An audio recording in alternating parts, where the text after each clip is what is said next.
Bonjour à tous, merci de nous rejoindre à Sud Droit de Réponse. Ce dimanche, nous décryptons la rentrée parlementaire du mois de novembre. La semaine qui s'achève aura été particulièrement mouvementée à l'Assemblée nationale. D'abord avec le boycott de certains députés, ensuite avec cet incendie ravageur survenu en fin de semaine. Nous en parlons dans cette émission. Ensuite, Zimbabwe se dirigerait-on vers la chute du régime Mugabe? L'armée a pris le contrôle de l'État, mais refuse toujours de parler de coup d'État aujourd'hui. Elle parle d'une campagne d'épuration destinée à éloigner du président des personnes dangereuses, mais pourtant, une partie de la population zimbabwéenne demande le départ de Robert Mugabe. Dans son parti, la ZANU-PF également, on demande qu'il s'en aille. Enfin, que se passe-t-il à l'ENAM? On tentera de décrypter le gros scandale qu'on nous a servi en fin de semaine dans cette émission. Voilà pour le sommaire. Mesdames et messieurs, accueillons à présent Flavien Dongo pour la revue de la presse. Bonjour Flavien. Bonjour Kate, bonjour à tous les invités sur ce plateau. You have the floor. Alors, la presse, cette semaine, comme vous le savez, n'a pas dérogé à la tradition. Elle a rendu compte fidèlement, je l'imagine, avec notamment au sujet qui ont d'ailleurs attiré l'attention de ces journalistes, parlant notamment de la session parlementaire. Cameroun Tribune avait déjà donné le ton en évoquant déjà les enjeux du mois de novembre à l'hémicycle de Ngouaekele qui, selon bien sûr le quotidien gouvernemental, tourne autour de l'examen et l'adoption du projet de loi de finances 2018 dans un contexte marqué par des tensions dans le nord-ouest et le sud-ouest et bien entendu la persistance même de l'insécurité dans l'extrême nord. À ce sujet donc, le journal Émergence a souligné que le Social-Democratic Front a opté pour le boycott de la session en cours. Le quotidien bilingue précise que les députés et sénateurs du Social-Democratic Front vont manifester durant toute la session parlementaire. Dans la même lignée, la nouvelle expression a donc relevé que, bien sûr, les parlementaires, les social-démocrates Front ont perdu la face devant leur population, raison pour laquelle il veut donc que le chef de l'État prenne des mesures fortes pour la restauration même de la paix dans les régions anglophones. Dans une autre apparition du quotidien gouvernemental Cameroun Tribune, on a pu lire que les chefs de deux chambres, que sont d'ailleurs le Sénat et l'Assemblée nationale, se sont insurgés contre les meurtres des hommes en tenue perpétrés donc dans les régions anglophones du pays. C'était lors des séances d'ouverture donc de cette session parlementaire. Voyez-vous que toutes ces analyses et commentaires ont été faites bien avant l'incendie qui a donc ravagé quelques étages à l'hémicycle de Ngouaekele. Alors, on parle également aujourd'hui sur notre sujet, notre plan. On parle de l'ENAM, vous l'avez évoqué d'ailleurs en début de cette émission. D'ailleurs, le quotidien Le Jour fait savoir que l'affaire qui a débuté dans les bureaux de l'ENAM, bien sûr, la fonction publique, s'est finalement retrouvée dans la presse. Et le journal de dire que le ministre de la fonction publique a annulé donc les résultats du concours de l'ENAM après l'affichage des listes par le directeur général. Selon le quotidien Le Jour, la décision est donc survenue quelques heures seulement après la publication de ces admissibilités pour le messager. Des soupçons de tripatouillage, fraude et clientélisme s'entremêlent donc sous fond d'apprivoisement personnel des textes réglementaires qui sont donc entre autres éléments qui motivent bien entendu l'affrontement que l'on vit à l'ENAM entre le ministre de la fonction publique et le directeur général de l'ENAM.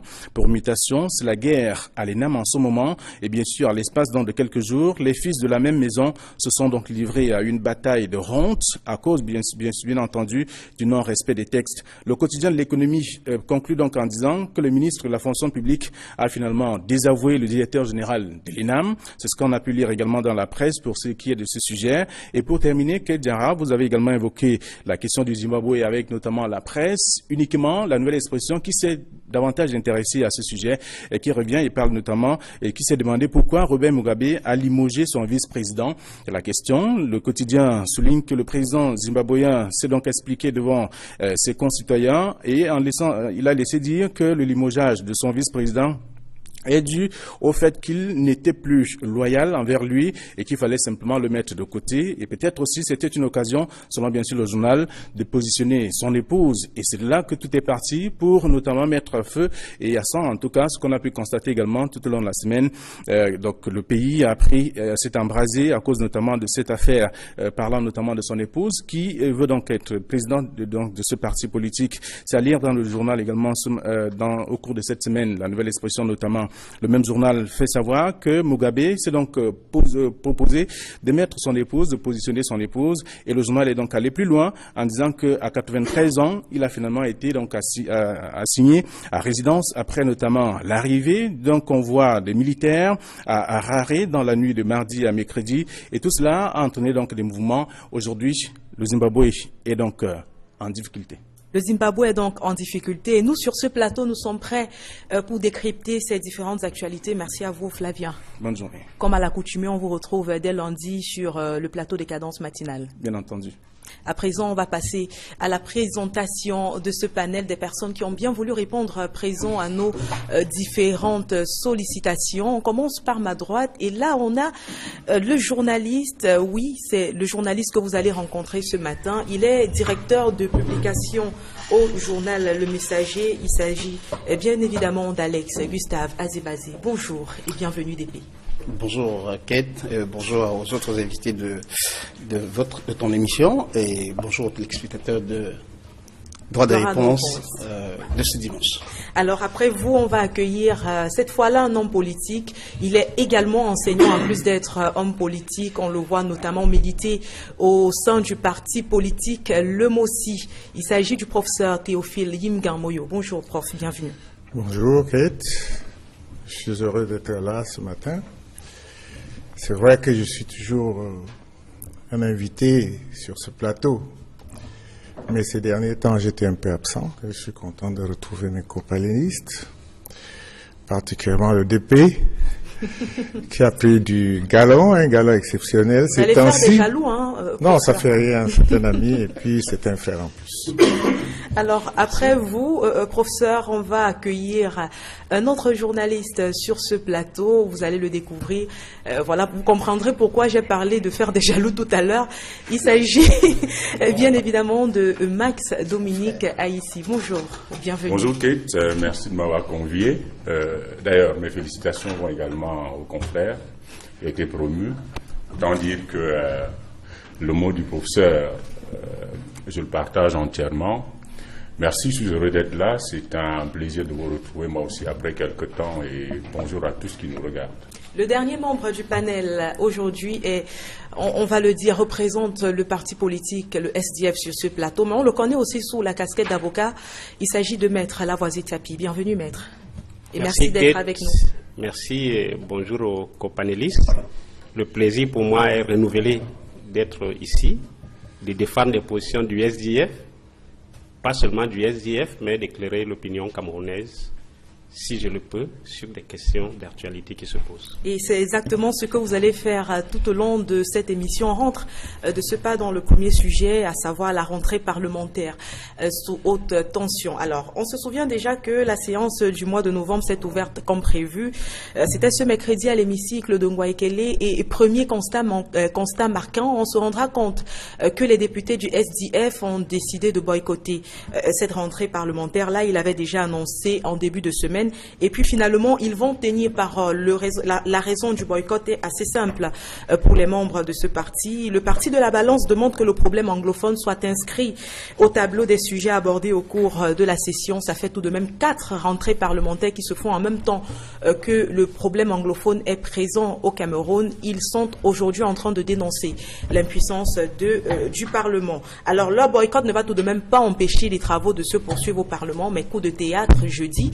On apprend que l'hémicycle est en feu, un incendie qui va s'attaquer à l'édifice et qui va consumer notamment 5 étages de cet édifice-là. Et puis, bonne nouvelle quand même, en fin de compte, c'est que l'hémicycle, en lui-même lieu dans lequel se tiennent les différentes concertations, a été épargné par les flammes. Je vous lance, vous, Alex Gustave Azebazé, sur cette question. On sait aujourd'hui avec précision que 5 étages ont été totalement consumés par ces flammes, mais on ne connaît pas avec exactitude encore tout ce qu'on a perdu dans cet incendie. Des précisions sur la question? Oh non, ce serait prétentieux de ma part, même journaliste, responsable d'une publication de premier ordre, de dire là, 48 heures après cet extrême sinistre, ce qu'on a perdu ou ce qui a même pu se passer. Je ne fais pas partie de ceux qui font de la prédiction dans leur impérium professionnel. Je considère que ceux ou celles des autorités qui doivent dire, et de préférence en temps et en heure, ce qui se passe, ne le font pas assez jusqu'à maintenant. Moi, je me serais attendu, en tant que quelqu'un qui suit les affaires publiques, que le procureur de la République de Yaoundé Centre Administratif, puisque l'hémicycle est situé dans l'espace territorial de Yaoundé Centre Administratif, qu'il fasse une communication sur les premiers éléments auxquels ces services, notamment la police judiciaire, a eu accès, parce que un sinistre public de cette nature-là, comment je vais dire, qui porte des dommages importants, doit faire l'objet d'une enquête judiciaire. On n'est pas habitué à ce genre de choses au Cameroun. S'il vous plaît, je ne fais pas partie de ceux qui considèrent que les habitudes font partie des règles. Moi, je parle des règles, et si en tant que citoyen, nous ne pouvons pas être attachés aux règles qui sont d'ordre public, hein. Ce n'est pas des règles fixées par Azibazé, ce n'est pas des règles fixées par, je sais pas, par mon frère Max ou tous les autres panélistes qui sont là. Il est souhaitable que, au lieu que ce soit le ministre de la Communication qui vienne à la télévision, comme je l'ai vu, je crois, vendredi après-midi, dire des choses. C'est bon que ce soit le procureur. Après, bien entendu, la communication institutionnelle du Parlement, au travers de ses organes habilités, soit le président de l'Assemblée, soit par délégation son secrétaire général. Mais in fine, en procédant comme on l'a fait jusqu'ici, on donne l'impression de politiser une situation qui n'a pas lieu d'être. Parce qu'aucun Camerounais n'est heureux, en tout cas pour ma part, que l'institution, quelle que soit la critique ou la critique qu'on peut faire du fonctionnement des institutions dans notre pays, que l'institution qui est censée rassembler le plus les Camerounais, parce que le Parlement dans une démocratie est censé représenter la diversité des opinions, des courants, cette institution-là se retrouve dans une situation comme l'Assemblée nationale. En ce moment, si ça avait été hier, j'aurais la même réaction, ou demain, mais en tout cas, c'est notre Assemblée nationale, et ce qui s'est passé mérite que très rapidement, les autorités, parallèlement aux spéculations que les uns et les autres vont faire, mais fixent l'opinion sur ce qui a pu se passer. Et malheureusement, ce n'est pas ce qui a été fait, du moins de façon assez directe, on peut le dire. Vous parliez tout à l'heure de l'attente de la sortie du procureur de la République qui n'a justement pas fait cette sortie-là. Et on a pu remarquer également quelque chose au niveau de l'opinion, c'est qu'il y a une partie de la population qui se retrouve un tout petit peu en train de jubiler, alors qu'on parle là de la destruction des institutions. Je souhaite que nous ne donnons pas plus de sens ou plus de valeur à des réactions qui, de mon point de vue, sont périphériques. Moi, j'ai effectivement parcouru je l'ai dit, des pages personnelles sur les réseaux sociaux où des gens ont pu dire que, ben voilà, c'est une marque de comment je veux dire, d'un type de gouvernance qui, depuis des années, produit les citoyens. Même si ça avait été le cas, même si c'est le cas, j'insiste et je réitère que ce qui s'est passé, ce n'est pas une manifestation des citoyens, comme on a pu le voir au Burkina Faso, lorsque le Parlement, le siège du Parlement burkinabé a été passé aux flammes. Et c'était l'expression politique, en tout cas, jusqu'à l'heure où nous parlons. Il ne me semble pas que ce qui s'est passé devant notre Parlement soit la manifestation d'une, comment je vais dire, d'une opposition ou d'une contestation de cette institution-là, même si, et on est sur le plateau avec un des leaders de l'opposition, il pourrait peut-être mieux nous en dire, mais pour l'instant, il ne s'agit pas de cela. Je n'ai pas vu des manifestations des citoyens qui allaient vers l'Assemblée nationale parce que bloqués ou bien pour contrer quelques projets du gouvernement et ont choisi de s'exprimer fortement pour dire à cette institution-là, nous ne souhaitons pas que vous délibériez parce que les projets qui sont sur votre table ne satisfont pas à nos attentes. Il s'agit d'un sinistre, d'un drame dont il faut établir, j'insiste, la nature. Merci. La nature, en tout cas, de mon point de vue, est présumée criminelle. Alors nous parlons. Merci On dira à vous, Alex Gustave Azibazé. On va donner la parole à présent à Maître Tapi, parce qu'on s'est rendu compte quand même dans le dénombrement qui a été fait que parmi les bureaux qui sont partis en fumée, il y a la permanence de votre parti, le SDF. Alors question, est-ce qu'il y avait à l'intérieur de cette permanence des documents importants pour votre parti? Oui, absolument. Il y avait... C'est le bureau du président du groupe parlementaire. et le bureau du vice-président du groupe parlementaire SDF qui ont été tous ravagés par les flammes, le bureau de l'honorable Nietzsche et de Banazem. Ces deux députés-là ont vu leur bureau ravagé par les flammes. Bien évidemment que, au-delà de leurs documents personnels, il y avait des documents qui étaient liés à la vie du parti. Parce qu'un président du groupe parlementaire d'un parti politique, c'est quand même un dépositaire de nombreux secrets du parti. Alors, beaucoup de secrets du parti étaient dans son bureau à l'Assemblée nationale. On déplore tout ça. Il n'y avait pas de copie de ces documents-là? Ben, on va faire le recensement pour savoir exactement qu'est-ce qui a brûlé et qu'est-ce qu'on peut retrouver, qu'est-ce qu'on peut reconstituer. Mais déjà, je voudrais dire que cet incendie pose quand même un problème de sécurisation de nos institutions. Exactement. Il me semble que une Assemblée nationale qui brûle, telle qu'on l'a vu, notre Assemblée brûlée, est une préoccupation extrêmement grave. Ça veut dire que nos institutions ne sont pas sécurisées. En d'autres termes, même le palais d'Etoudi peut prendre feu comme ça. Est-ce qu'il n'y a pas un système de sécurisation des institutions qui peut empêcher à ce qu'une institution aussi sensible que l'Assemblée nationale ne puisse partir en flammes de cette façon? Et puis, vous voyez, ce feu est arrivé au lendemain de l'ouverture d'une session parlementaire importante qui consacre le vote du budget. Sans budget, un État ne peut pas fonctionner. Alors, est-ce qu'il s'est agi d'un sabotage pour empêcher le vote du budget, pour empêcher à ce que l'État ne fonctionne? On n'en sait rien. Moi, je partage largement la position de M. Alex, qui dit que dans ces circonstances-là, le procureur de la République ouvre immédiatement une enquête, interroge les responsables de l'Assemblée nationale. Comment était le dispositif sécuritaire avant l'incendie? D'où est parti l'incendie? Et le procureur de la République a à sa disposition des officiers de police judiciaire spécialisés dans ce genre de délit. Mais il est curieux que depuis l'avènement de cet incendie, on n'a pas entendu le procureur de la République ou le procureur général du centre. Aucun d'eux ne s'est exprimé sur la question. On ne sait pas si les enquêtes sont ouvertes à leur niveau. C'est assez regrettable que nos institutions fonctionnent comme ça, la justice, le Parlement, etc. Bon, ça donne l'impression que les magistrats ont les mains liées. Tant que l'exécutif ne leur a pas dit ouvrez une enquête, ils n'ouvrent pas. C'est une position qui est assez propre au SDF. Mais... Non, ce n'est pas une position propre au SDF. Vous savez, le procureur de la République est le représentant du pouvoir central dans la justice. Même en France, c'est la même chose. Ils reçoivent des instructions. Le procureur de la République est régi par ce qu'on appelle la subordination hiérarchique. Donc un procureur de la République, il reçoit les instructions du procureur général. Le procureur général reçoit les instructions du garde des Sceaux. Le garde des Sceaux reçoit les instructions de la présidence de la République. C'est comme ça que les parquets dans notre pays et même dans beaucoup de pays fonctionnent. Donc c'est des responsables de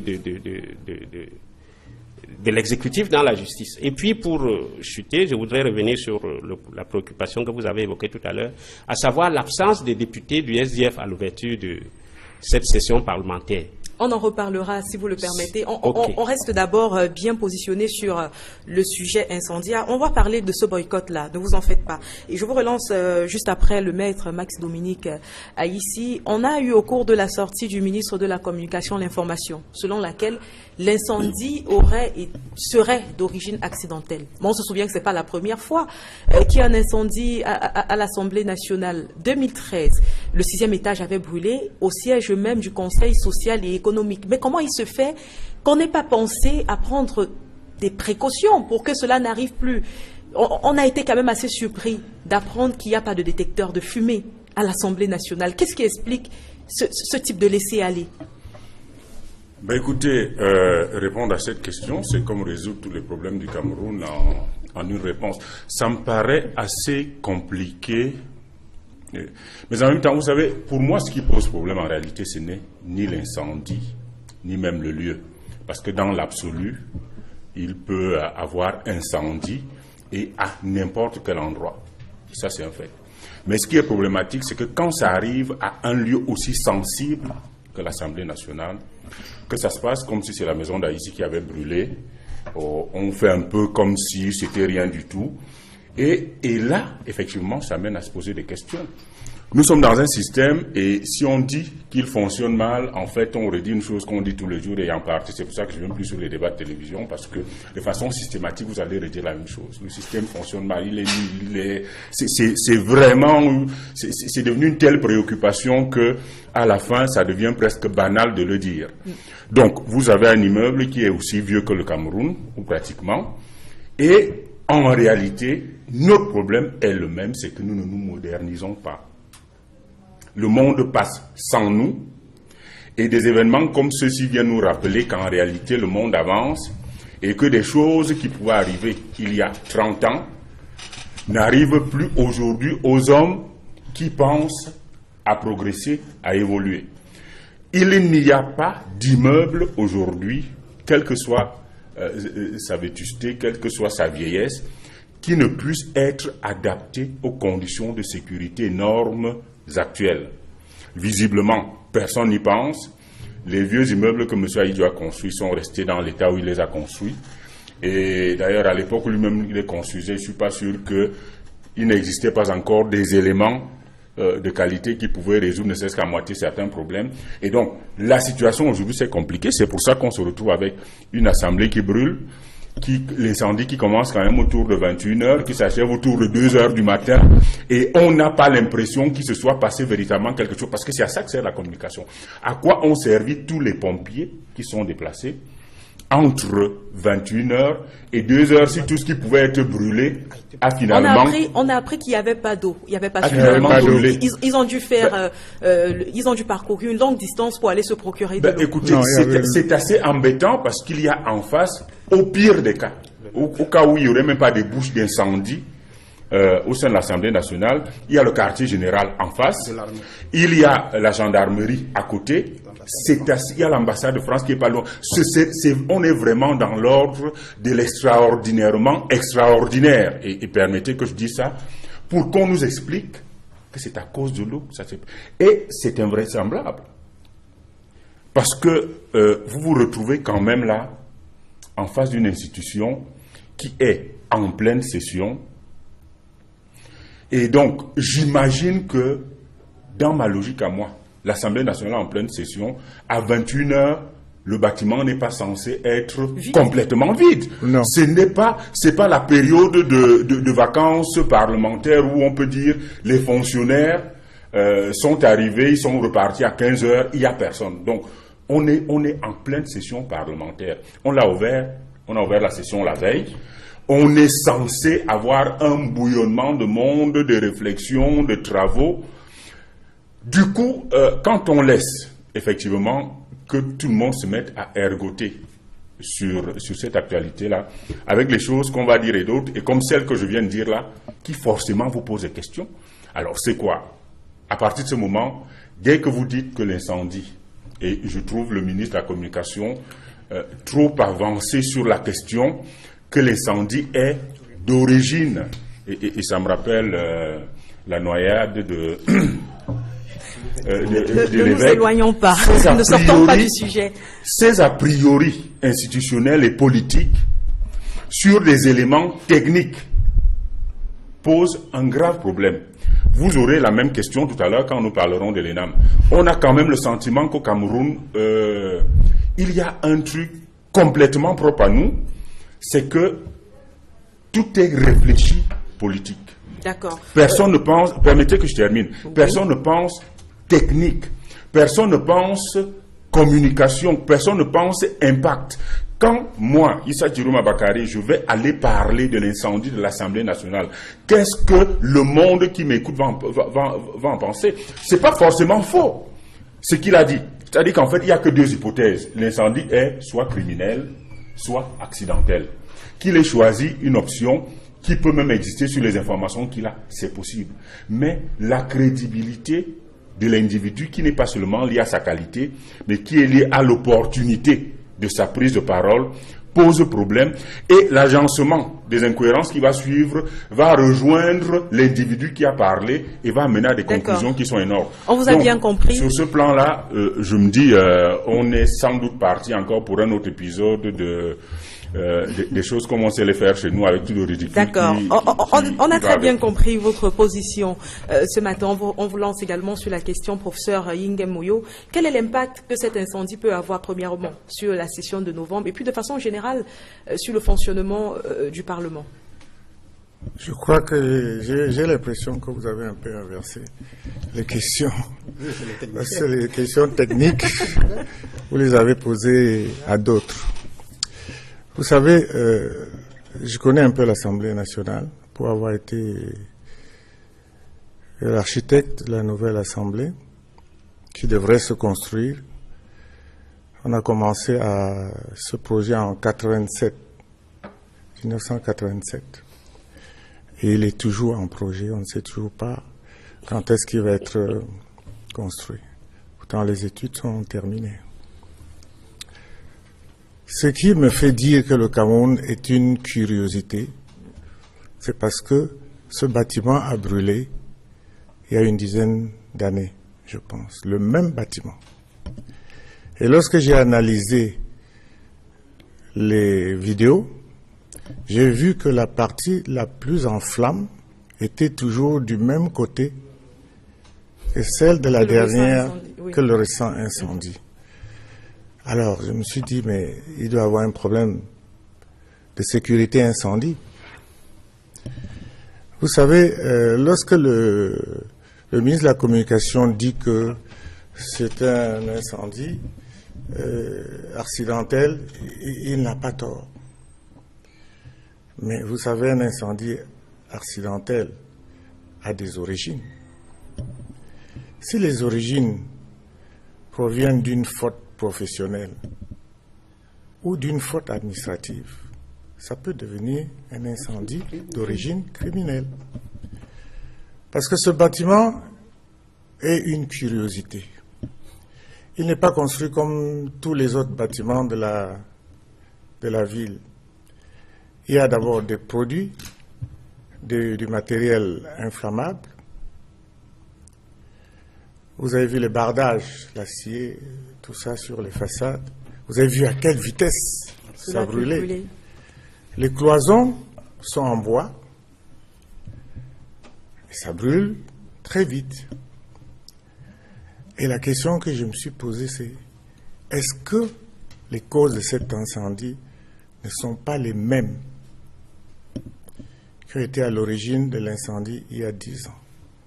Il est très probable que ce soit le cas. Et si c'est le cas, pourquoi n'a-t-on pas prêté attention aux conclusions du rapport qui avait été fait à l'époque? Lors du tout premier. Parce qu'il y a eu un rapport qui a été fait. J'ai eu un peu accès à ce rapport. Il y a eu court-circuit. Mais lorsqu'il y a un court-circuit, le feu a des moyens de se propager. Et s'il se propage, c'est qu'on n'a pas fait attention, même au niveau du court-circuit. Vous avez parlé tout à l'heure de la sécurité incendie. La sécurité incendie, c'est un ensemble de dispositifs qui permettent de prévoir l'incendie. Il ne faut pas qu'il y ait incendie, donc les dispositifs doivent faire qu'il ne puisse pas y avoir incendie. Au cas où il y a un incendie, il faut l'alerte. Donc vous avez des appareils, des détecteurs qui vous disent, tiens, il y a un danger à tel endroit. Et vous avez des agents de sécurité.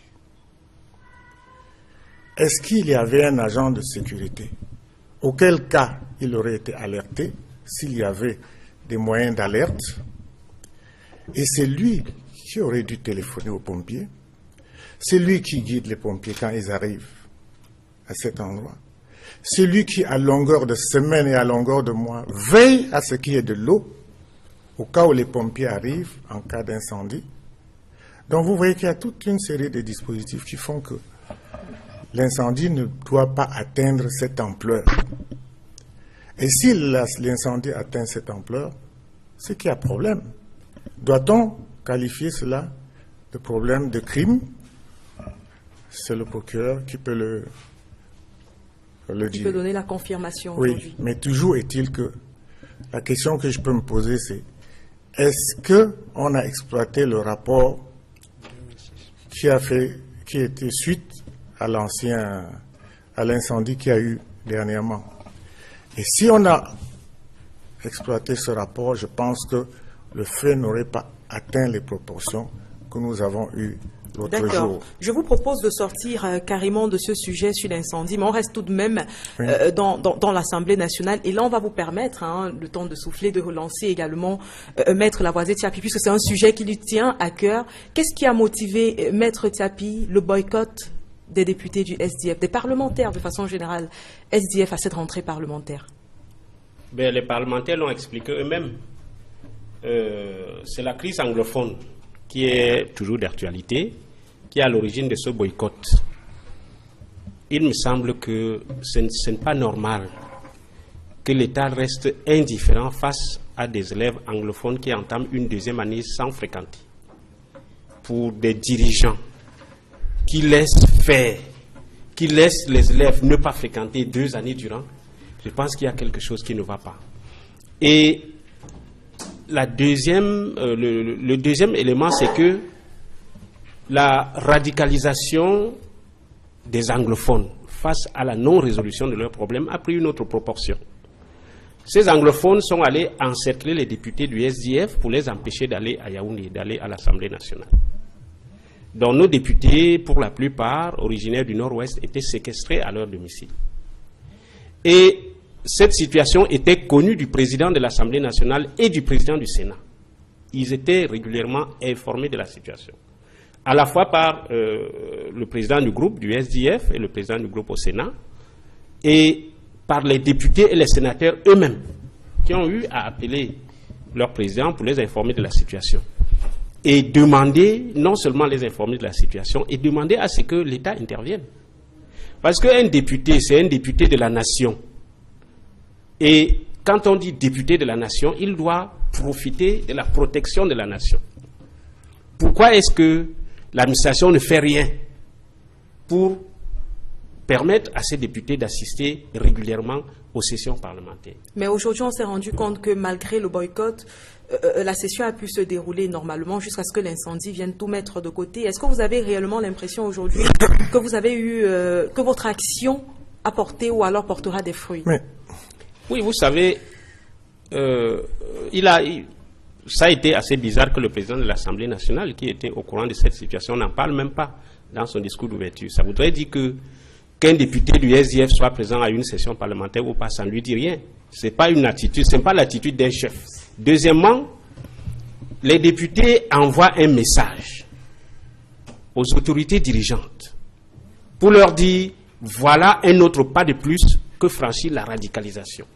Par votre faute, c'est le gouvernement qui est responsable de la radicalisation des populations anglophones, par le refus de régler leurs problèmes.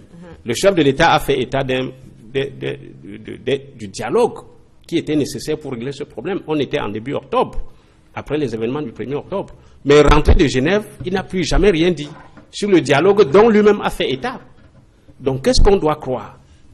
Que dans son esprit, la cause anglophone est résolue pour lui, à savoir qu'il n'entend pas organiser un dialogue. Ça, c'est l'interprétation que les choses se font. Or, il y a la radicalisation franchit un autre palier.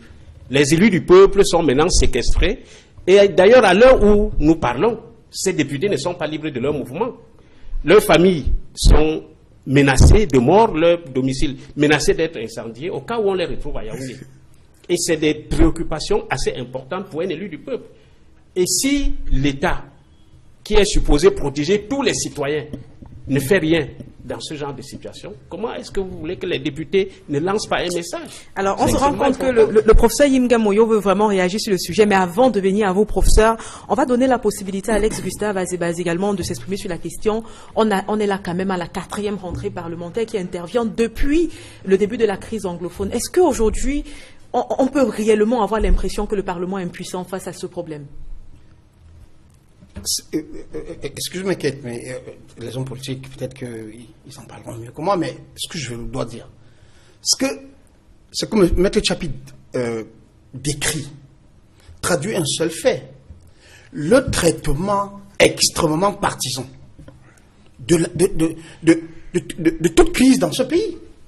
Tout à l'heure, j'ai parlé de la politisation de l'incident et je suis heureux que l'ancien président de l'Ordre des architectes, je ne sais pas si vous êtes le président, non, je suis président de l'Ordre national des urbanistes, ancien président de l'Ordre des architectes. Que lui l'expliquer techniquement ce qui peut s'être passé, ou en tout cas. Mais voyez-vous, on est dans un pays où le socle de l'État, la colonne vertébrale de l'institution qui s'appelle État,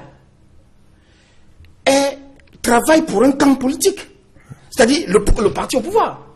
Résultat, il y a des situations, au lieu qu'on les adresse en pensant Cameroun, en pensant ce pays, ceux qui sont en charge, évidemment, certains sont des membres du parti au pouvoir, mais j'entends dire que l'administration gouvernementale, lorsqu'elle doit adresser dans tout contexte une crise qui touche les fondements même de ce que de la propagande qu'on fait à ces jours-ci en parlant du vivre commun, du vivre ensemble, je ne sais pas quel encore le terme, on doit sortir des postures partisanes pour rassurer ceux qui, comme les militants et leaders de certains partis d'opposition, dont le SDF, dans cette région-là, sont désormais perçus par une partie de la population anglophone. Je ne suis pas d'accord avec Maître Djapi qui dit les anglophones. Ce n'est pas tous les anglophones qui partagent ce qui se passe là, même si fondamentalement dans la chair de la majorité d'entre eux, ils ont l'impression d'être abandonnés par l'État auquel chacun de nous est censé attendre un ensemble d'attitudes. Et si le président de l'Assemblée nationale, parce que j'ai écouté son discours, il a abordé très rapidement en disant le Cameroun est indivisible et tout ça là. Mais quand on a fini de le dire, on voit, alors qu'on vit des situations comme celles qu'on est en train de vivre, on fait quoi? On ne reste pas là à se cantonner à des poncifs ou à des proclamations, j'allais dire politiciennes, alors que notre pays est au devant de très graves menaces. En tout cas, elles sont réelles, elles risquent de se renforcer malgré ce qu'on en dit. Ce n'est pas notre souhait, mais nous constatons que c'est le cas.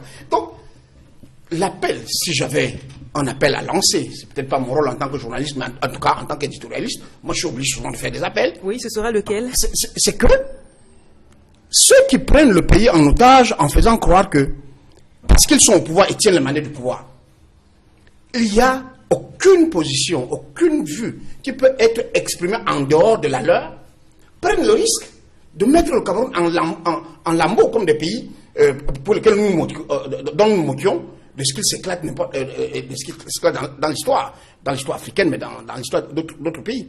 Donc, in fine, qui sera responsable si le Cameroun, un jour, il peut ne pas s'éclater physiquement, mais quand, psychologiquement, intellectuellement ou moralement, le peuple d'un pays est autant divisé que le peuple camerounais l'est aujourd'hui.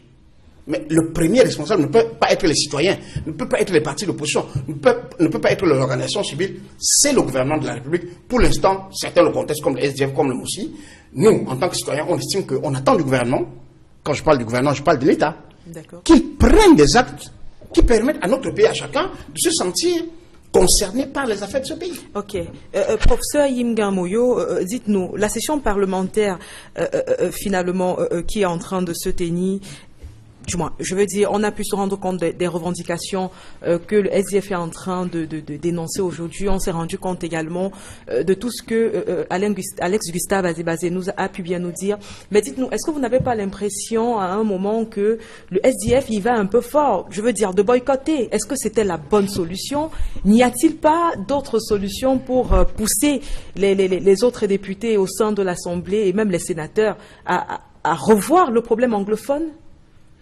Moi, je pense honnêtement qu'il est difficile de considérer que c'est uniquement un problème anglophone.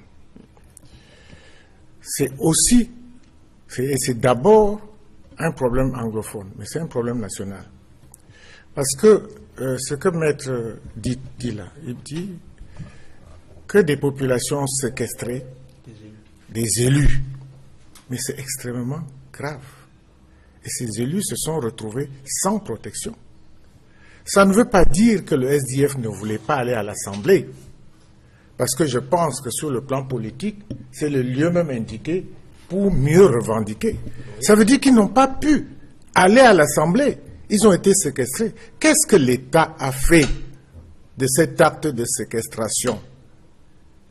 On les a laissés ainsi. Et quel sera l'avenir? Ils n'iront plus à l'Assemblée.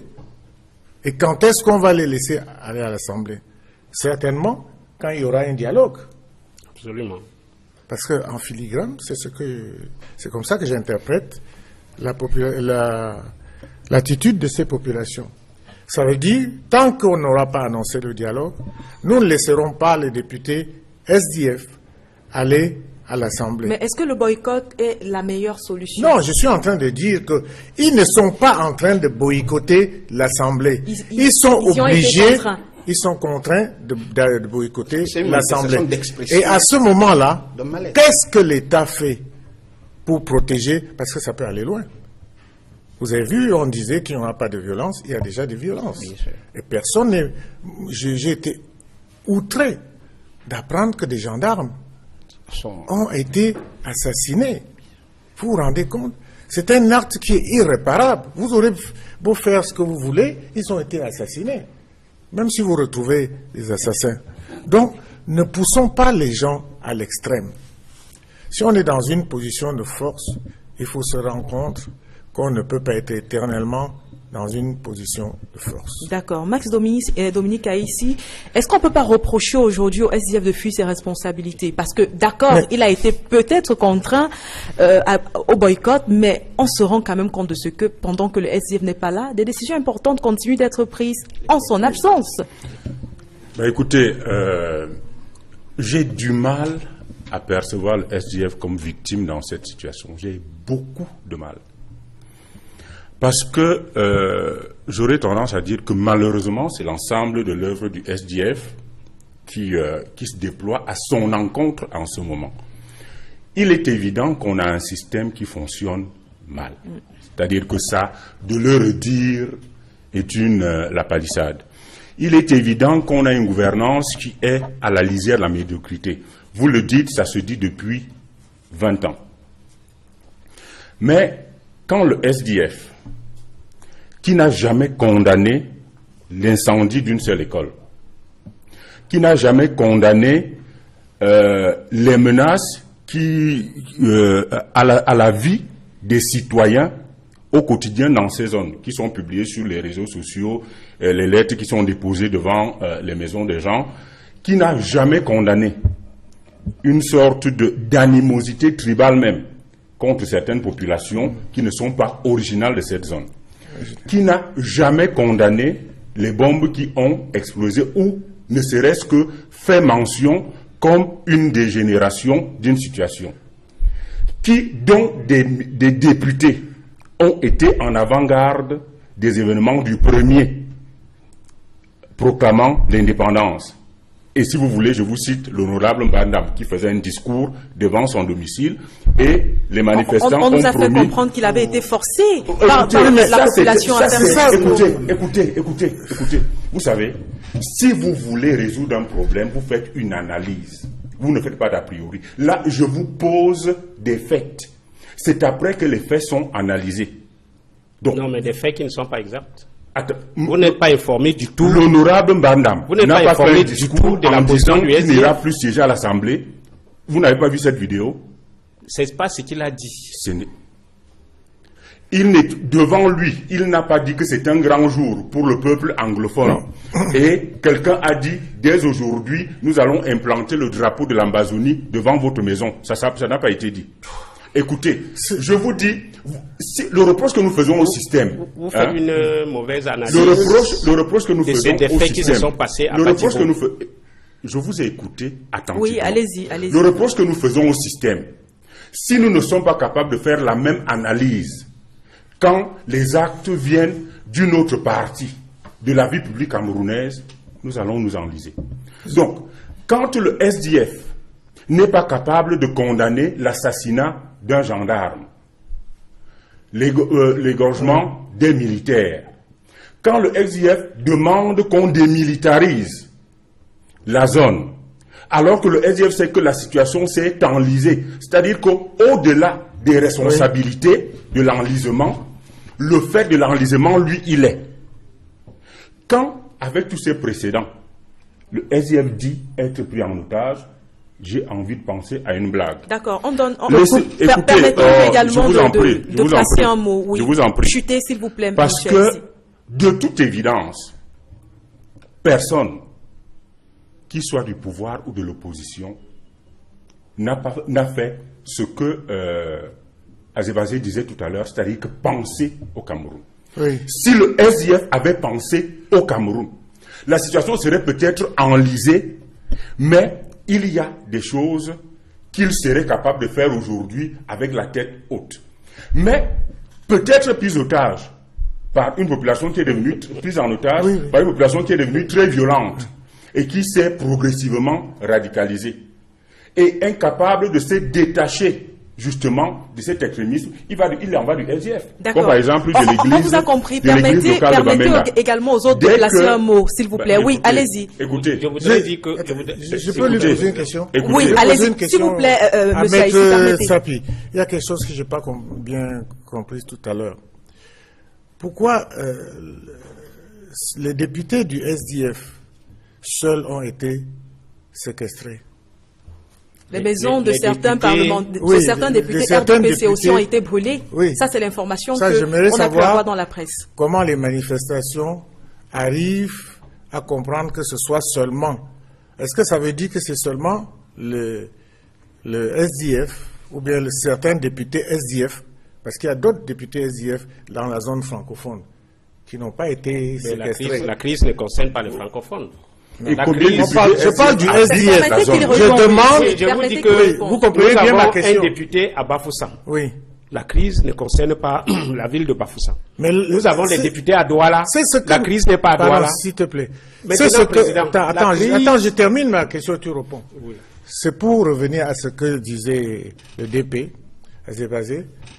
Pourquoi est-ce que les gens ne veulent pas penser Cameroun? À ce moment-là, les députés, tous les députés accessibles auraient dû être séquestrés. Parce qu'il s'agit d'un problème national. Si vous voulez le considérer comme un problème de la zone anglophone, il y aura toujours des réticences de certaines personnes. Monsieur Aïssi vous le dit. D'accord. Pour pouvoir défendre la cause. Vous ne dénoncez pas la séquestration, plutôt que de la considérer comme un impact des faiblesses du pouvoir. Oui, il a compris. Permettez qu'il réponde. Permettez qu'il réponde. Juste une minute. J'ajoute une question à la question. Mais en fait, savent-ils qui séquestre les députés du SDF? Vous le savez? Oui, c'est ça. Est-ce que vous savez qui séquestre les députés, les élus de la nation, parce que je les considère comme tels. Oui, les élus de la nation, savez-vous? Si c'est les extrémistes anglophones, oui, ne vous acharnez pas sur lui. Permettez qu'il réponde. Oui, mais il précise la question. Maître Lavoisier Tapi, allez-y, pour ma part, je répondez. ne sais pas qui séquestre les députés. Oui. Ils sont séquestrés, comme vous l'avez dit, mais je ne peux pas. Mais on les connaît. Sur toutes les réserves. Si vous avez un a priori, dès que vous avez déjà un a priori, vous ne pouvez pas condamner la séquestration des députés, répondez à la question. Condamner celui qui serait responsable du fait que les gens séquestrent. Ça vous pose pas un problème. Permettez qu'il réponde. Oui, allez-y. Je voudrais commencer par quelque chose. Ce que M. Aïssi a dit n'est pas correct. Il vous souvient que dès le déclenchement de cette crise, le président du SDF, Ni John Frundi, est descendu à Boya avec les députés et les sénateurs pour s'adresser à la population et pour leur dire que le SDF s'engageait à négocier le règlement de leurs problèmes. Et ensuite pour demander à l'État d'ouvrir un dialogue. Il vous souvient que le président Frundi est descendu à Bamenda tenir le même meeting.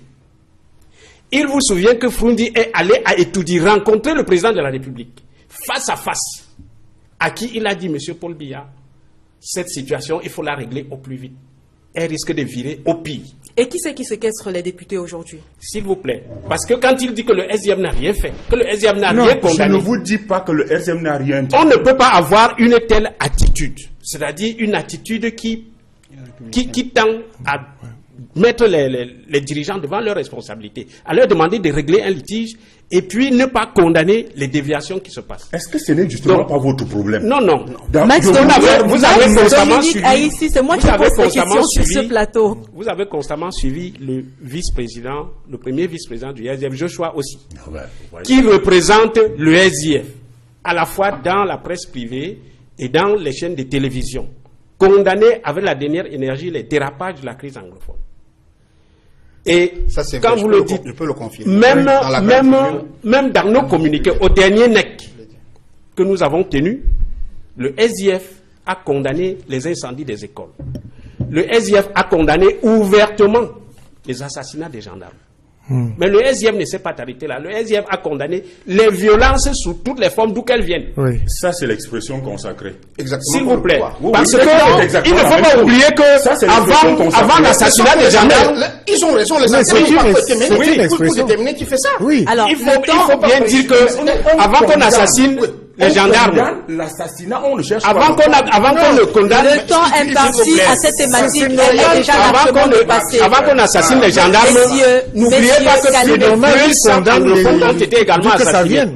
Le temps imparti à cette Et quand thématique 200 anglophones ont est été déjà assassinés, achevé. On va n'a pas vu le moindre mot de compassion à la thématique du RDPC. suivante. Qui a les députés dans le Maître Nord-Ouest. Lavoisier Tiapi, s'il vous Vous plaît. n'avez pas condamné les assassinats des anglophones dans le sud-ouest et le nord-ouest. C'est bon. Notre parti ne l'a pas, n'a pas On condamné. a compris Alors que vous avez les vos députés dans le différents sud-ouest et le nord-ouest. Pour vous dire qu'on vous fait une critique, on est du Non, ce RDPC. n'est pas ça. Et c'est bien le drame du C'est Cameroun. bon, c'est Moi, bon je dis pour que ce c'est sujet. pas ça. C'est journaliste, il n'est pas militant du RDPC. En tout cas, jusqu'à plus Soyez un tout petit peu ordonnés, Bon. messieurs, s'il vous plaît. Le temps imparti toutes les à cette façons. question est terminé. On va passer au sujet suivant. Et cette fois-là, on est en plein dans la crise zimbabwéenne. Serait-on en train de se diriger vers la chute d'un régime? Alors, petit flashback déjà, le mardi 7 novembre, Emerson Mnangagwa, le vice-président zimbabwéen, a été démis de ses fonctions par le président Mugabe, qui l'accuse d'absence de loyauté et d'avoir également conspiré contre lui.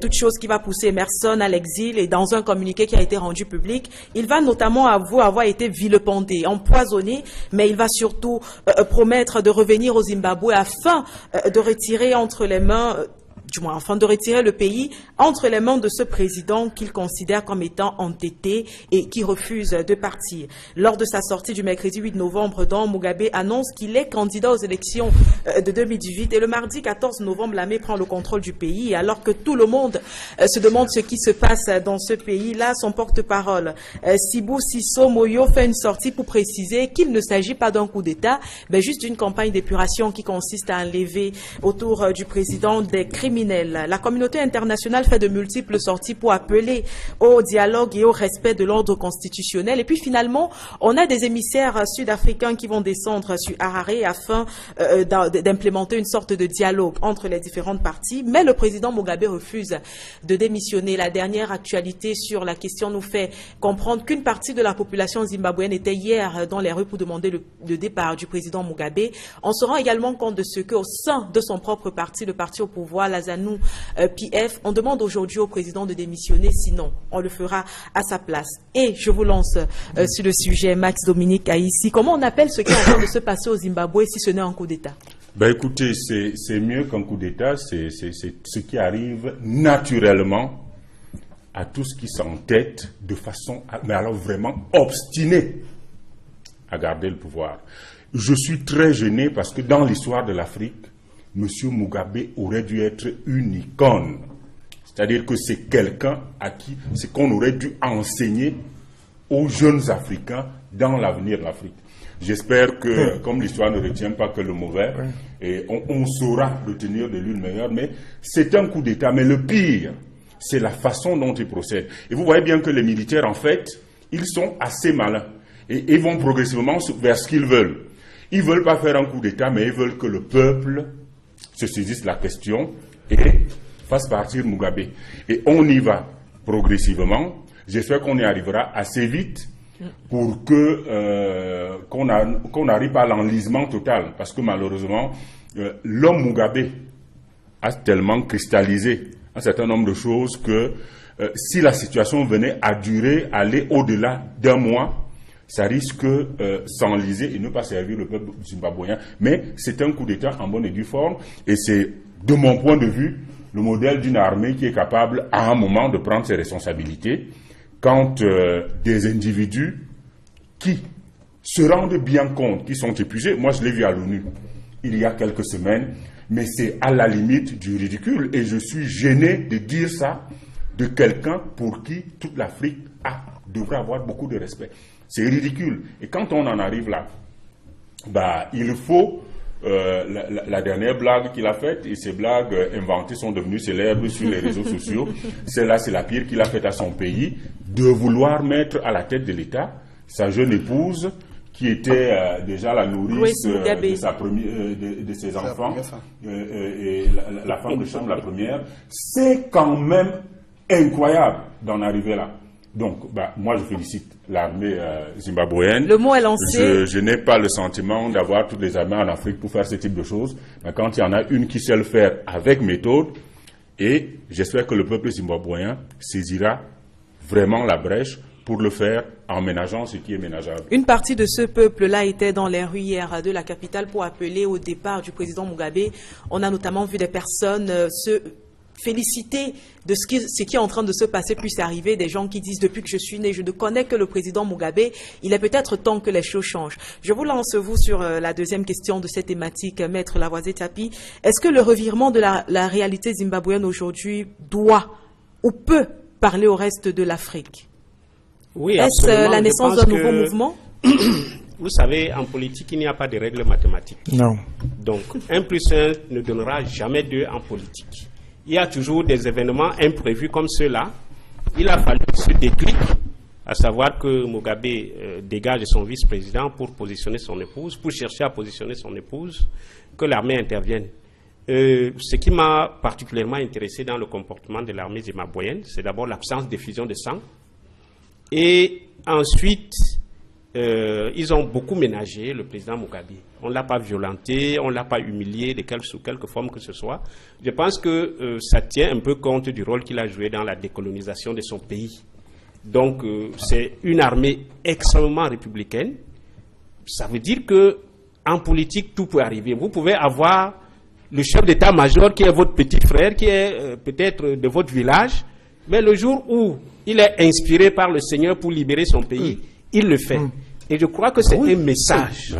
C'est un message à l'endroit de tous les dirigeants qui veulent mourir au pouvoir. Vous pouvez faire une armée qui est constituée que des gens de votre village. Une police qui est constituée ou une gendarmerie qui n'est constituée que des gens de votre village. Le jour où le changement va arriver, il va arriver. Et nous souhaitons qu'un tel changement puisse arriver au Cameroun. Alex Gustave Azebazé, Mugabe était perçu comme un héros. Il est le héros de l'indépendance zimbabwéenne. Il a révolutionné l'agriculture. Ça, c'est un terme qui peut être employé. Il a investi dans l'éducation, dans la santé quand il arrive au pouvoir. À quel moment ce héros a basculé pour devenir un tyran? À partir des élections dont il n'a pas accepté les résultats. Il y a une dizaine d'années, quand la principale coalition de l'opposition l'a proprement battu aux élections générales, lui et son parti, la ZANU-PF. Avant cela, nous ne percevions pas suffisamment les tendances. En tout cas, on lui pardonnait du fait de son rôle historique. Mes deux prédictions ont brièvement rappelé. On lui pardonnait. Vous savez, l'histoire est ainsi faite. C'est votre parcours qui fait en sorte, c'est votre parcours, vos actes qui font en sorte qu'on puisse vous pardonner pendant un certain temps des dérives qu'on considère comme étant une sorte d'état de grâce. D'état de grâce. Et Mugabe, pendant plus de 25 ans, les Africains et même les Zimbabwéens lui ont pardonné en se disant il est le père de l'indépendance ou de la lutte pour la libération de ce pays-là, qui était dominé par une minorité blanche, coloniale. Mais dès l'instant où ce croyant super aimé par son peuple, il a organisé des élections, je crois que c'était en 2010 ou 2011, et que la coalition de l'opposition a gagné, c'est parmi les gens qui l'ont aidé à voler ces élections-là, il y a bien le vice-président avec qui il est en désaccord aujourd'hui. Il y a bien l'armée qui est issue du même moule. C'est son armée. C'est son armée. C'est les gars avec lesquels il a mené la lutte pour la lutte pour la libération du Zimbabwe, c'est les gars avec lesquels il a brisé la faction de la ZANU de Josan Komo, qui était en fait le leader le plus consensuel, mais celui-ci a utilisé la force pour l'éliminer. En politique, c'est souvent comme ça en Afrique, il n'y a pas de deux têtes dans un marigot. Et donc aujourd'hui, moi je ne fais pas partie de ceux qui peuvent pleurer sur le sort du président Mugabe. Moi aussi. Il ne faut... Non.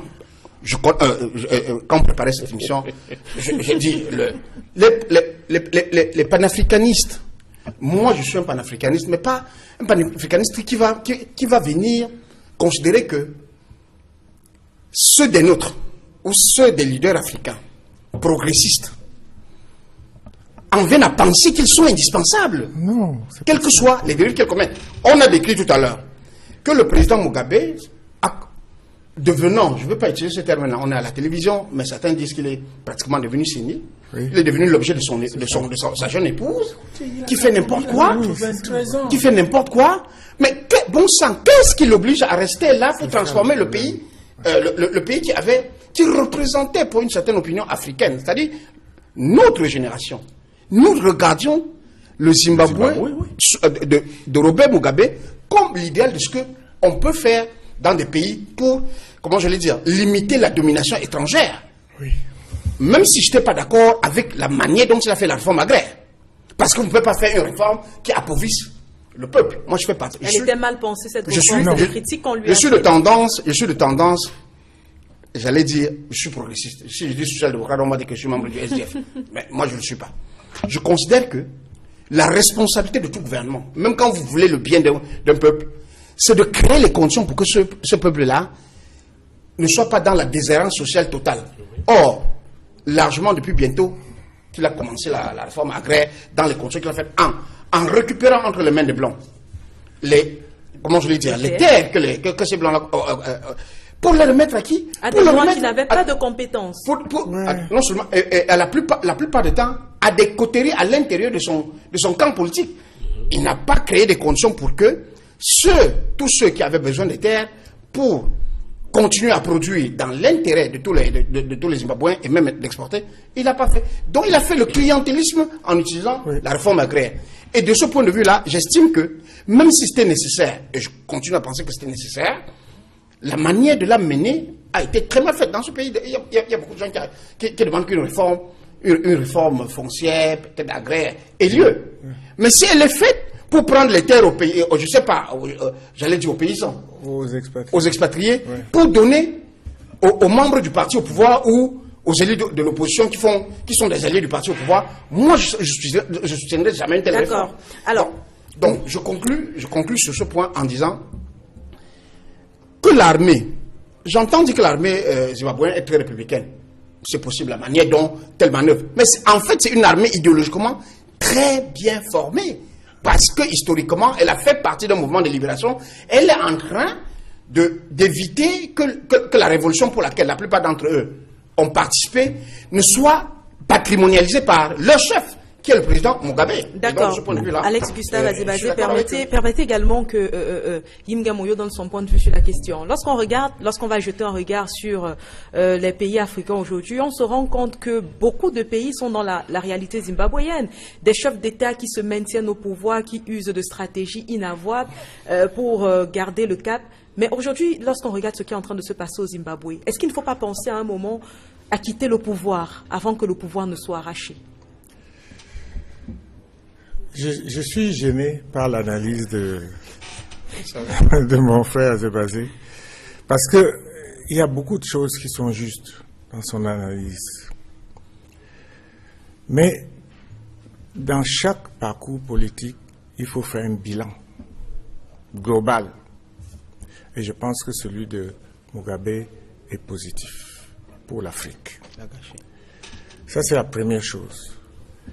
La deuxième chose, Mugabe était âgé. Et lorsqu'on le voit dans la scène publique, il était au bord de la déchéance. Ça peut être l'objet d'une indulgence. Parce qu'à un moment donné, vous ne pouvez même plus démissionner parce que vous n'avez plus la vision. Et je pense que ça aussi, lorsqu'on le voit les derniers temps, on comprend bien qu'il n'avait plus la capacité de réflexion nécessaire. Sinon, il n'aurait jamais laissé un compagnon de lutte pour sa femme. Ce n'est plus le Mugabe que l'on a connu. Ça, c'est la deuxième chose. Pour ce qui est de la réforme agraire, je pense que là, on tient compte seulement de la politique intérieure du Zimbabwe sans tenir compte des agents extérieurs. Parce qu'au fond, lorsqu'il y a eu la réforme agraire, cela ne s'est pas passé comme ça. Il a laissé des terres et des très bonnes terres aux Blancs, à condition que les terres que les Blancs laissaient aux Noirs, ils puissent avoir les moyens, ce sont les accords de Lancaster, qu'ils puissent avoir les moyens d'exploiter ces terres. Une fois que les accords ont été signés, les autres ont fait comme ils font d'habitude, ils n'ont plus rien respecté. Ce qui fait que les Noirs se sont retrouvés là, ils n'avaient plus les moyens pour exploiter des terres. Ce sont les raisons pour lesquelles nous avons le drame de Libye. Vous vous rendez compte? Lorsque vous vous promenez au Cameroun, vous voyez des vastes terres cultivables. Il paraît que ces terres ont déjà été cédées à des pays, à des ressortissants des pays étrangers. Et nos enfants sont vendus en Libye comme des esclaves pour travailler dans le désert, dans des terres désertiques. Vous vous rendez compte? Et une autre curiosité africaine. Vous avez des chefs d'État qui sont des supplétifs des grosses sociétés internationales qui disent à Mugabe de quitter le pouvoir. Vous vous rendez compte?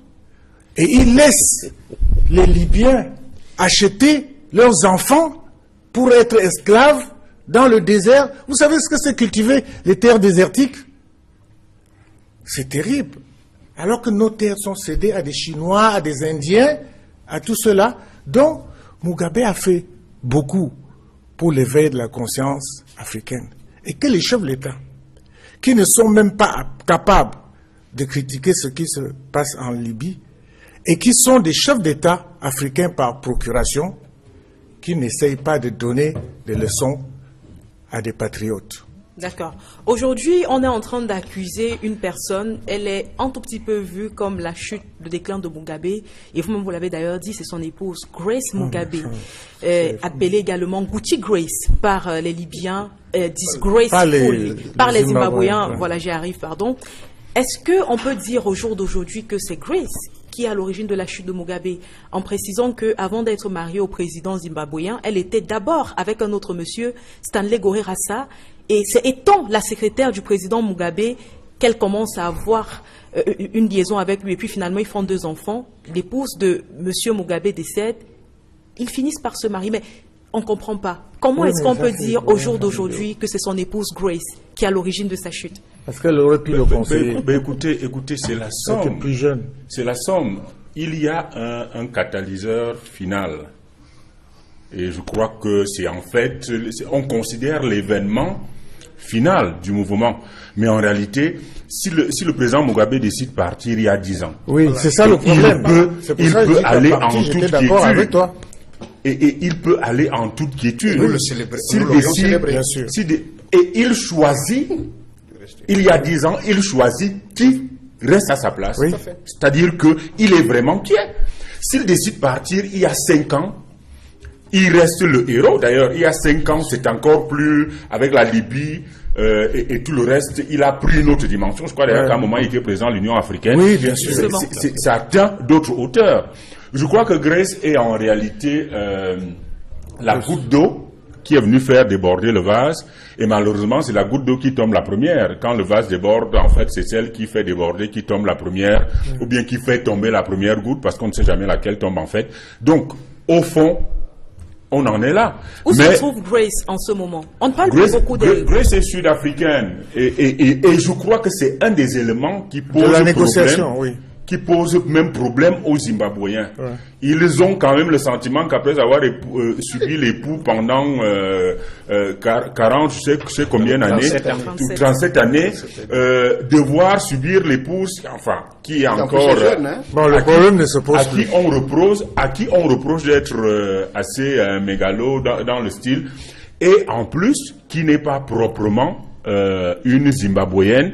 Ça donne l'impression au peuple et aux agents politiques zimbabwéens de ne pas valoir dans un combat qui a été le leur. Mais en fait, la pauvre Grèce, elle est en réalité, comme tous ceux qui sont pris dans le tourment du pouvoir. Vous voyez Grèce là-bas, il y en a plein ici, et on n'a pas parlé les names, vous allez vous en rendre compte, l'ivresse, on en parlera. L'ivresse du pouvoir, et c'est bien qu'on en parle.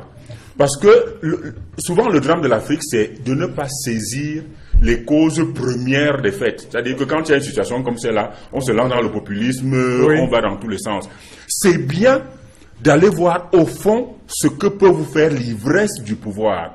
Vous avez été l'épouse d'un chef d'État, vous avez bénéficié de tout ce que ça peut vous apporter comme gloire au pouvoir, mais vous n'arrivez plus à vous arrêter. Vous avez envie d'être président de la République. Vous ne réalisez même pas qu'au moment où vous arriviez, il y a des gens qui avaient 25 ans de prétention au même poste. C'est-à-dire que vous êtes incapable de réaliser ça. Le truc qui nous arrive au quotidien, c'est qu'exactement ce que nous voulons, nous refusons aux autres d'avoir la même prétention avec plus de légitimité. Donc, en fait, c'est à ça qu'on arrive.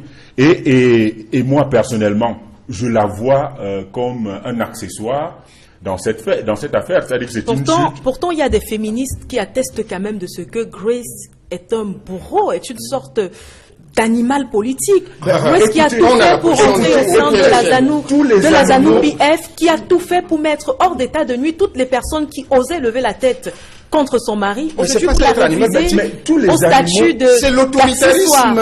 On utilise des instruments de coercition qui sont à la disposition de son mari. Et puis tous les animaux politiques ne sont pas destinés à être présents à la République. C'est ce qu'il y a eu. C'est le problème que nous avons à Yaoundé, où tout le monde à Yaoundé croit qu'il peut être présent à la République. C'est le problème que nous avons au Cameroun, où chaque tribu pense qu'elle doit avoir le président de la République. C'est le problème que nous avons où on en est arrivé à exiger le président de la République selon les langues. Parce qu'on a le sentiment que le destin présidentiel est l'option préférentielle de l'immense majorité. Non. La présidentialité est une élite. C'est-à-dire que c'est une destinée qui est réservée à un petit groupe de personnes. Et ailleurs, vous le voyez. Vous savez, en France, qui est au service de M. Macron. Mais c'est des gens qui sont dans la vie politique française depuis une trentaine d'années. Vous savez qu'il a mené à l'Élysée parce que le destin politique est réservé à un petit groupe de personnes. Et il faut arrêter de penser que tout le monde on n'a plus beaucoup de temps. On n'a plus beaucoup de temps. On va permettre également aux autres de donner leur dernier point de vue sur la question. Je suis avec vous, Maître Tapi. Est-ce qu'au-delà de toutes les considérations qu'on peut avoir aujourd'hui pour le Zimbabwe, pour le président Mugabe et même pour son armée, l'armée a-t-elle vocation à s'immiscer dans le processus de gestion d'un pays? Est-ce que c'est pas le rôle des politiques, du peuple? L'armée a-t-elle ce rôle-là? Oui. On dit généralement que l'armée est là pour défendre l'intégrité territoriale, mais également l'armée est là pour défendre la population. Et si l'armée du Zimbabwe a fait ce qu'elle a fait, on a aussi vu que dans d'autres pays, par exemple au Burkina Faso, Compaoré a été lâché par son armée. C'est pour ça que la population l'a facilement renversé. Donc, dans la plupart des pays où vous verrez les révolutions se passer rapidement, c'est parce que l'armée soit lâche ou l'armée apporte son soutien. Et à ce prix-là, je pense que les armées jouent vraiment leur rôle et c'est bien. Alex Gustave Azebazé, que pourrait-il se passer au Zimbabwe dans les jours à venir? Qu'adviendra-t-il du président Mugabe et de sa famille? C'est dommage que c'est moi qui doive parler comme ça. Je crois que le sort de la famille du président Mugabe est moins important que le sort du Zimbabwe. Arrêtons de sacraliser des individus au détriment des nations. Le Zimbabwe va au-devant des ennuis par l'entêtement du président Mugabe. De ce point de vue-là, son sort à lui, même si les médiateurs sud-africains président dont le président est chef de la SADC, essaie de lui amener, de trouver un moyen d'obtenir une porte de sortie honorable qui ne va pas déboucher sur l'humiliation. Mais tant qu'à faire, moi je ne suis pas partisan de la violence. Mais je considère que si le président Mugabe continue à s'entêter, malheureusement, les gens passeront, on ira au bras de force. La manifestation de la population hier n'est pas juste un effet de mode. C'est un message pour rappeler que le rapport de force politique n'est pas en sa faveur. Et qu'ils doivent en prendre acte. Le professeur Imga a dit une chose tout à l'heure. Je ne suis pas sûr que le président Mugabe soit même en mesure de réaliser ce qui est en train de lui arriver.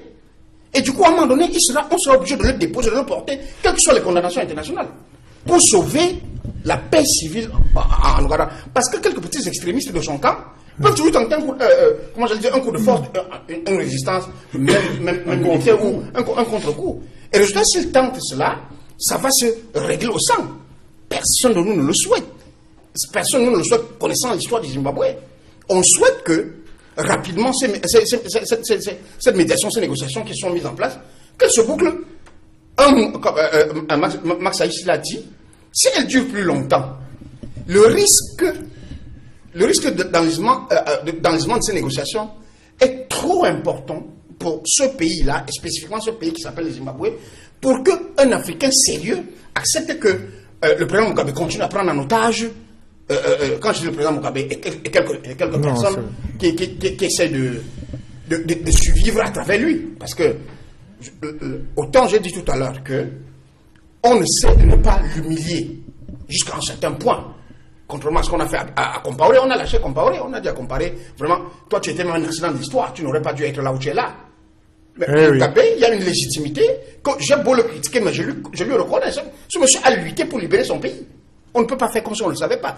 Mais cela ne lui donne aucun droit de devenir, de prendre ce pays en otage. Et dès l'instant, quand entre un individu et une nation, moi je choisis toujours la nation, quel que soit le service que l'individu est rendu à la nation. L'exemple de Mandela, contrairement à ce que j'entends les proches de Mugabe raconter, Mandela, avec tout ce qu'il a vécu, ou avec tout ce qu'il a subi, quand il est arrivé au pouvoir, il ne s'est pas entêté, alors qu'il ne sentait plus de force pour continuer à être... il aurait pu rester aussi. Il aurait pu rester. Aucun Sud-Africain ne lui demandait même de partir. Qu'ils soient des blancs ou des noirs. Y compris, comment je vais dire, les mouvements les plus radicaux de la On n'a plus beaucoup de temps. On n'a plus beaucoup de temps. Personne ne savait ça à demander. N'imaginez comme Mandela. On aurait même souhaité que Mandela meure au pouvoir et soit momifié. D'accord. Il s'est retiré pour donner de la chance à quelqu'un d'autre finalement.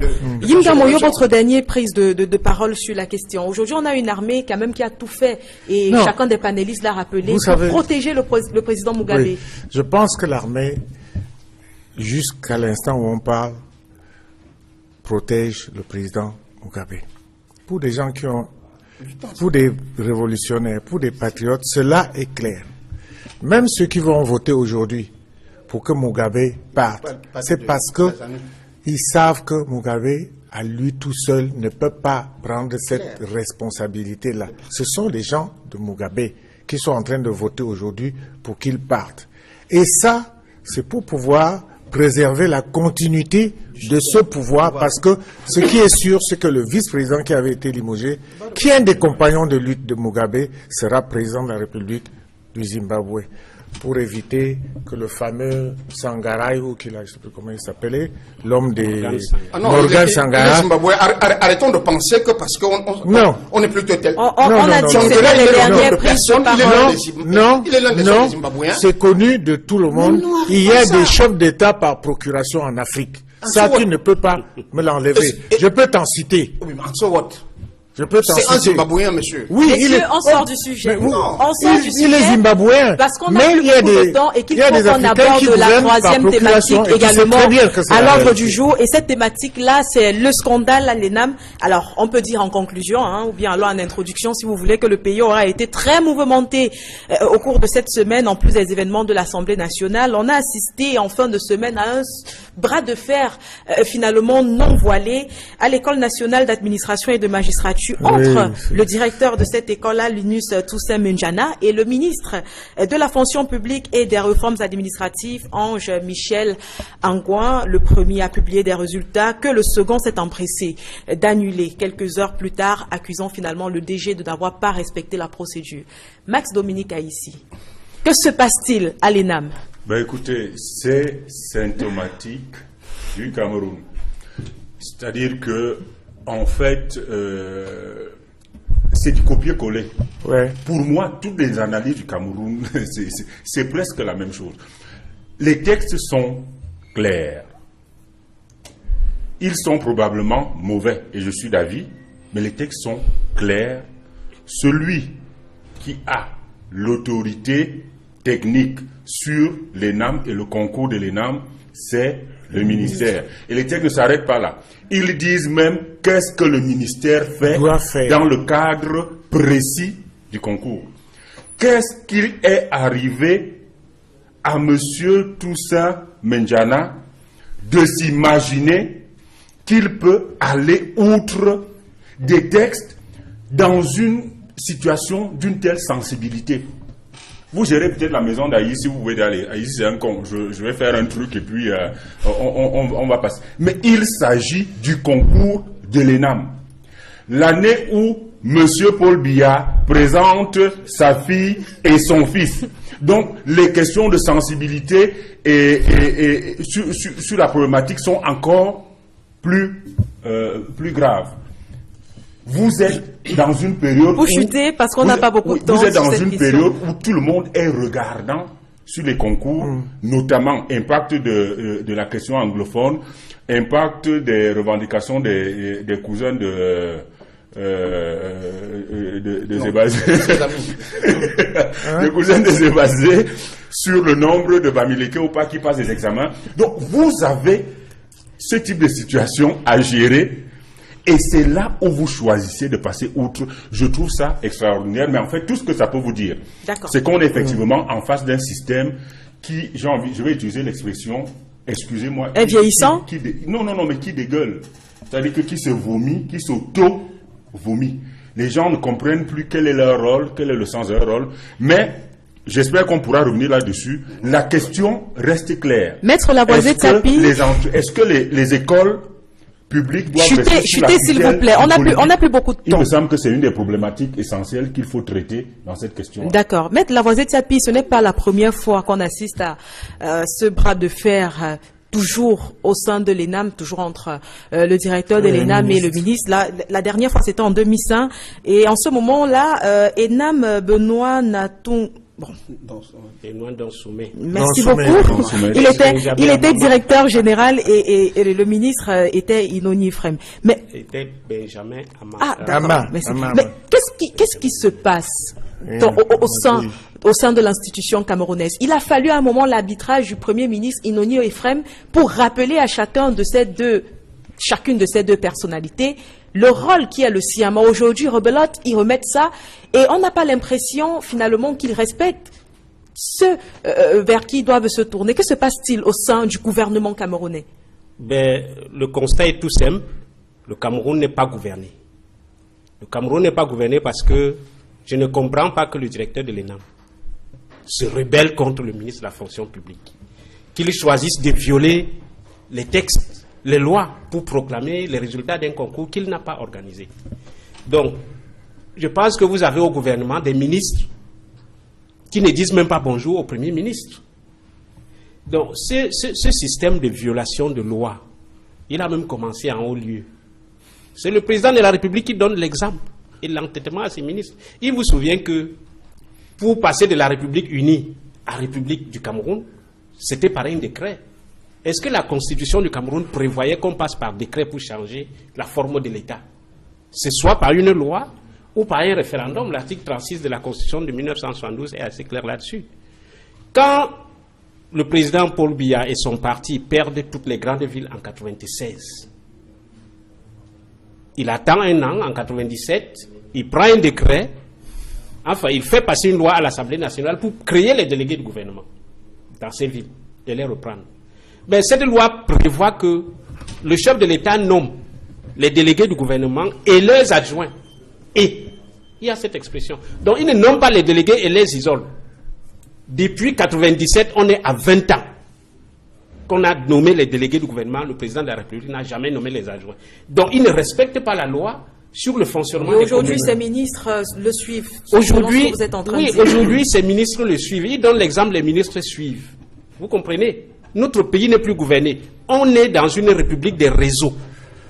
Parce que le directeur de l'ENAM, il y a une chose que peut-être les Camerounais n'ont pas beaucoup vue. Les deux enfants du chef de l'État qui viennent composer, c'est le directeur de l'ENAM qui va les chercher dans sa voiture. Ça veut dire si le chef de l'État peut te confier son fils pour le conduire à un concours, ça veut dire qu'il y a une confiance exceptionnelle. Donc il a ses réseaux, il a ses entrées à la présidence de la République. Donc il peut se moquer de son ministre de tutelle. Et si vous croyez que sous Aïdjo, un directeur général pouvait se rebeller contre son ministre, la sanction tombait le lendemain. D'accord. Aïdjo, Alex non, Gustave pas Azebazé. Oui, merci, mais je voudrais dire parce que c'est extrêmement grave. Le cas que vous avez évoqué, le cas de Benoît Donsoumé et de Benjamin Amama, mais c'est le ministre de la fonction publique qui a été sacrifié, c'est lui qu'on a enlevé. Alors que Donsoumé avait violé manifestement la loi en proclamant les résultats en lieu et place du ministre de la fonction publique. C'est le ministre qui était dans la légalité qui a été sacrifié. Quel message donc les dirigeants veulent donner au peuple camerounais? Que les textes ne servent à rien? On est dans cette situation avec le concours de l'ENAM. Comment est-ce que le directeur général publie les résultats en lieu et place de son ministre? D'accord. Alex Gustave Azebazé, à quelles quoi sont a les servi la conséquences nomination de ce ministre si on ne peut pas lui faire le travail qu'il devait faire? Quelles sont les conséquences Le qu'une Cameroun telle n'est plus action gouverné, peut c'est avoir finalement sur la gestion finalement des rôles de chacune de ces personnalités? Seront-elles sanctionnées? Seront-elles poussées à la démission? Sur les doigts de qui va-t-on se retrouver en train de frapper? Vous avez remarqué que le Messager a titré 2 fois cette semaine sur cette affaire de l'ENAM. Contrairement à ce que j'entends les gens dire, et y compris mon ami Max, que c'est un épiphénomène. Moi, je considère que tant que cette école-là existe, et parce que c'est elle qui forme aux gens qui ont compétence quotidienne pour gérer nos libertés, donc, et pour gérer même l'État. Malheureusement, c'est cela. Il n'est pas bon de tolérer les histoires comme ce qu'on voit régulièrement et qu'on décrit banalement comme si, bon, ok, c'est passé. Moi, il semble qu'ils sont allés à la présidence de la République s'entendre, je crois, vendredi soir. Oui, il est venu republier. Et le ministre est venu publier les résultats presque différents. Parce qu'il y a un écart entre les deux. Hein, parce que j'entends les gens dire que c'est les mêmes résultats qui ont été publiés. C'est faux. En tout cas, le Messager revient dans son édition de lundi.